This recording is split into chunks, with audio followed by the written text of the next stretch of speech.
Hello and welcome back to graduation place. तो हमने अपने कल मोटर कार के 2 केसेस कर लिए थे कि उस पे किस तरह से टैक्स लगता है। आज हम उसका थर्ड केस करने जा रहे हैं। More than one car provided to an employ, mainly उसको एक कार के साथ एक कार और मिलती है, टोटल 2 कार्स मिलती हैं, उससे ज़्यादा उसको नहीं मिलती हैं। तो अगर ये केस आता है कि उसको 2 कार प्रोवाइड करवाई जाती हैं तो वो किस तरह से टैक्सेबल होंगी कि अगर फर्स्ट कार जो भी होगी, तो अगर वो स्मॉल कार है तो ₹1800 पर मंथ, और अगर ड्राइवर की सैलरी दे रखी है तो 900 पर मंथ हम उसमें ऐड कर देंगे। लार्ज कार है तो ₹2400 पर मंथ, और अगर ड्राइवर की सैलरी दे रखी है तो 900 पर मंथ उसमें ऐड कर देंगे।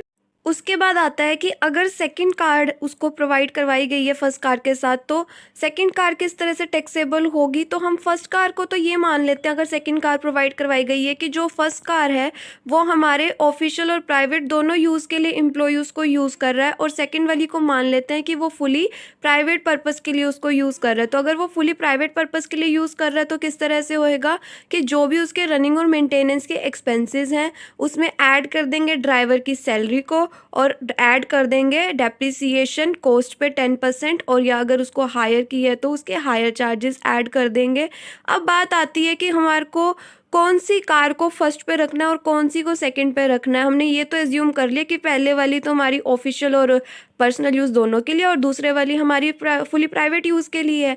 तो फर्स्ट और सेकंड पे कौन से को रखना है। तो जौन सी कार के रनिंग और मेंटेनेंस चार्जेस जो हैं वो लो होंगे, हम ये मान लेंगे कि वो हमारी फुली प्राइवेट यूज़ की है, और जिसके मेंटेनेंस और रनिंग चार्जेस ज़्यादा होंगे उसमें हम ये मान लेंगे कि वो हमारी ज़्यादा वैल्यू की है, तो हम उसको मान लेंगे कि वो हमारी पहली कार है ऑफिशियल और प्राइवेट यूज़ के लिए। तो वही बात आ गई कि जो ऑफिशियल और प्राइवेट पर्पज़ के लिए यूज़ की जा रही है, मतलब कि वो हमारी पहली कार हो गई, और जो फुली प्राइवेट पर्पज़ के लिए यूज़ करी जा रही है वो हमारी सेकंड कार हो गई। अब हम मोटर कार के टॉपिक को एग्जाम्पल से समझते हैं। सबसे पहला एग्जाम्पल इसमें ये बोला हुआ है कि केस फर्स्ट की बात की गई है कि एम्प्लॉयर ने उस कार को ओन किया गया है और एम्प्लॉय को उसने प्रोवाइड करवाई है। तो अब हमारे को प्रिक्विजिट की वैल्यू बतानी है।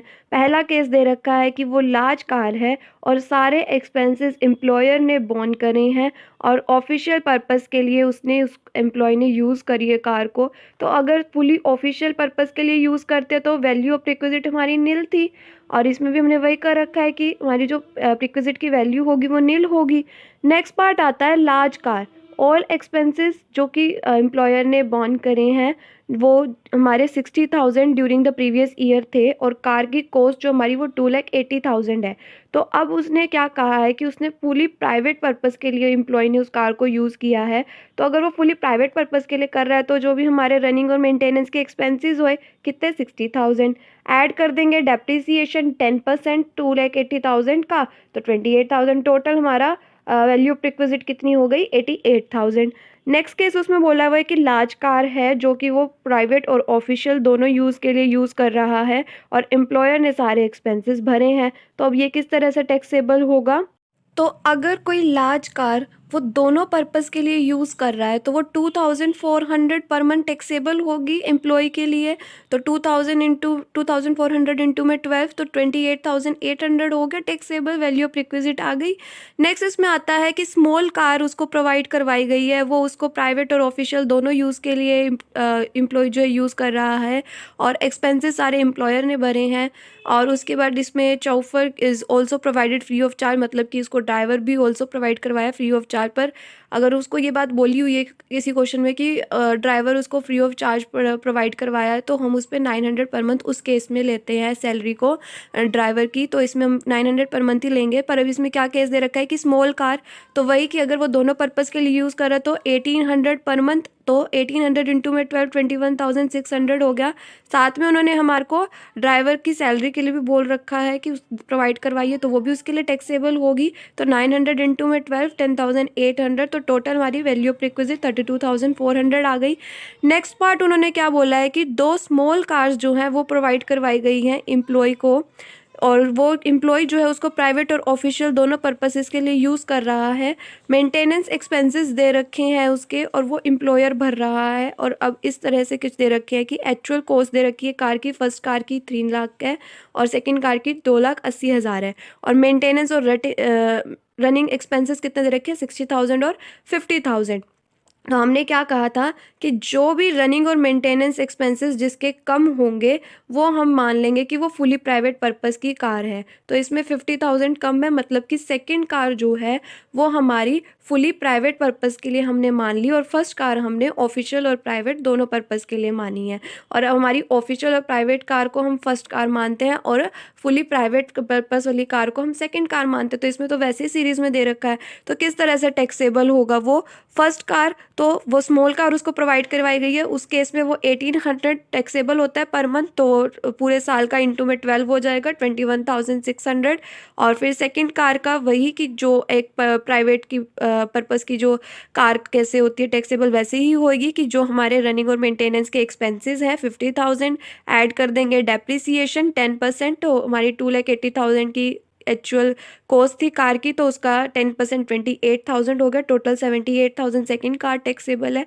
दोनों को ऐड कर देंगे तो हमारी वैल्यू ऑफ रिक्विजिट टैक्सेबल आ जाएगी इस केस में। नेक्स्ट केस इसमें आता है कि एम्प्लॉय को लार्ज कार प्रोवाइड करवाई गई है, एम्प्लॉय उसको ऑफिशियल और प्राइवेट पर्पस दोनों के लिए यूज़ कर रहा है और एम्प्लॉय ने जो है अपने प्राइवेट एक्सपेंसेस जो है वो पे किए हैं।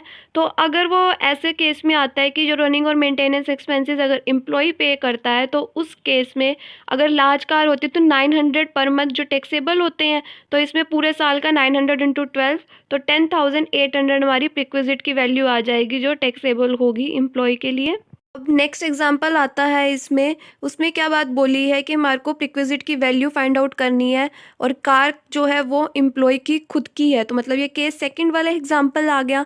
तो ये किस तरह से टैक्सेबल होंगी, इसमें दो केस दे रखे। पहला केस क्या है कि एक्सपेंसेस जो रनिंग और मेंटेनेंस के हुए हैं कार के और जो सैलरी है ड्राइवर की वो एम्प्लॉयर ने पे करी है 75,000, और एक्सपेंसेस जो हैं वो बिजनेस के लिए यूज़ किए गए हैं, मतलब कि ये कार फुली ऑफिशियल यूज़ की गई है पर्पस के लिए। तो और इसकी सारी कंडीशंस भी सेटिस्फाई हैं। तो अगर कोई ऑफिशियल यूज़ के लिए कार यूज़ की जाती है, एम्प्लॉय की जो खुद की कार होती है, तो उसके जो एक्सपेंसेस होते हैं वो टैक्सेबल नहीं होते हैं। तो इसमें value of requisite will be nil, इस पर कोई टैक्स नहीं लगेगा। नेक्स्ट केस आता है कि एक स्मॉल कार प्रोवाइड कर, मतलब उसकी खुद की है जो कि वो आधी बिजनेस के लिए पार्शली अपने पर्सनल पर्पस के लिए यूज़ कर रहा है, और एम्प्लॉयर ने उस कार को खुद ड्राइव करा, मतलब कि यहाँ पर कोई ड्राइवर की सैलरी नहीं देनी है, और एम्प्लॉयर ने 70,000 अपना प्रीवियस ईयर में इस पर लगाया है, और रनिंग और मेंटेनिंग एक्सपेंसेस उसके जो हैं, तो सारी कंडीशंस भी सेटिस्फाई हैं। तो किस तरह से टैक्सेबल होगा, तो अगर इन केस कि वो स्मॉल कार उसकी खुद की है और उसके क्या कहते हैं उसने जो एक्सपेंसेस खुद बने हैं, तो वो किस तरह से टैक्सेबल होंगे। तो अगर स्मॉल कार है तो जितने भी उसके एक्सपेंसेस हुए हैं वो 70,000 लेस कर देंगे। अगर स्मॉल कार होते तो 1800 पर मंथ लेस होते हैं, 1800 पर मंथ इंटू में 12 कर देंगे तो 21,600 आ जाएगा। लेस करके 48,400 हमारी प्रिक्विजिट की वैल्यू आ जाएगी जो कि एम्प्लॉय के लिए टैक्सेबल होगी। अब इसमें नेक्स्ट पॉइंट आता है कि अगर स्वीपर, गार्डनर, वॉचमैन और पर्सनल अटेंडेंट की फैसिलिटी एम्प्लॉय को प्रोवाइड करवाई जाती है तो वो किस तरह से टैक्सेबल होगी एम्प्लॉय के लिए। तो जो भी इन लोगों को सैलरी पे करी जा रही है सर्वेंट को, वो लेस कर देंगे अमाउंट रिकवर्ड फ्रॉम एम्प्लॉय की, अगर कोई इस एम्प्लॉय से रिकवर की गई है जो भी उसके बाद अमाउंट आएगी वो हमारी प्रिक्विजिट की वैल्यू होगी जो कि टैक्सेबल होगी। नेक्स्ट पॉइंट आता है फैसिलिटी ऑफ गैस, इलेक्ट्रिसिटी और वाटर की। अगर एम्प्लॉय को गैस, इलेक्ट्रिसिटी और वाटर की फैसिलिटी प्रोवाइड करवाई जाती है, तो अगर इसको गैस, इलेक्ट्रिसिटी और वाटर को वो उस एजेंसी से प्रोवाइड करवाया जा रहा है एम्प्लॉयर के द्वारा एम्प्लॉय को, तो जो अमाउंट उसके मतलब जो भी उसको एक्सपेंसेस इनकर हुए हैं वो उसके लिए टैक्सेबल होंगे एम्प्लॉय के लिए। और अगर इनका खुद का ही काम है गैस, इलेक्ट्रिसिटी और वाटर का, तो उस टाइम पर जो कॉस्ट ऑफ प्रोडक्शन होगी पर यूनिट की, जो उस टाइम कॉस्ट होगी वो एम्प्लॉय के लिए टैक्सेबल होगी। और अगर कोई एम्प्लॉय से रिकवर की गई है अमाउंट, तो उसको लेस करने के बाद जो भी अमाउंट आएगी वो हमारी वैल्यू ऑफ रिक्विजिट टैक्सेबल होगी एम्प्लॉय के लिए। अब नेक्स्ट पॉइंट हमारा आता है एजुकेशन फैसिलिटी। तो एजुकेशन फैसिलिटी जो लॉयर अपने एम्प्लॉयज़ के चिल्ड्रंस को प्रोवाइड करवाते हैं या कि उसके हाउस होल्ड मेम्बर को प्रोवाइड करवाते हैं, तो वो किस तरह से एम्प्लॉय के लिए टैक्सेबल होगा।